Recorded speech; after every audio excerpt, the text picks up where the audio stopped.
please. Did you wash your hands yet? Okay, so I need you to come over here. We're here at Jordan today. All of the staff that were expected to come to work are here.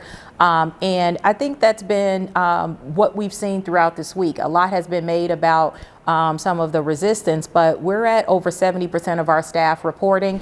And I can speak only for Jordan Community School.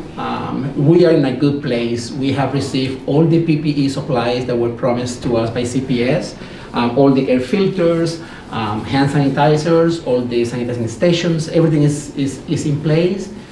And so far, the first week with the preschool has been a really good experience. All the kids have been following the safety guidelines. So I think as long as we have a really clear communication with the parents, so the parents can teach the kids at home and how to behave in the school, I think that is key.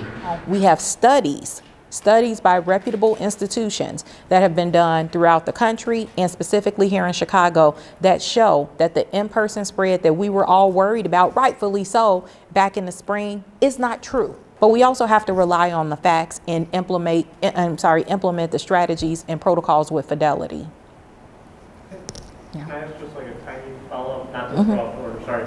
You mentioned the studies that have shown, but there have also been studies that show when community transmission is high, in-school transmission can also be high. Like what study is that? Because I haven't seen that study. I'll find the exact one. I mean, there are definitely studies. I mean, Chalkbeat has written about them before. There are studies that show that when community transmission is high, there could also be in-school transmission that sort of mirrored it. Well, the studies that we have taken into consideration and have shared are by reputable institutions like the CDC, the Academy of Pediatrics.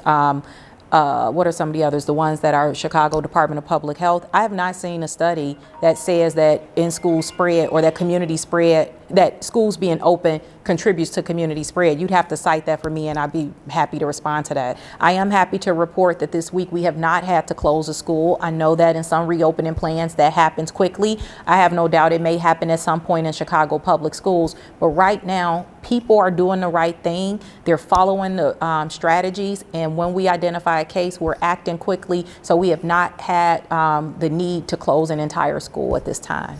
So I feel confident in our plan, and this week has only increased my confidence in reopening.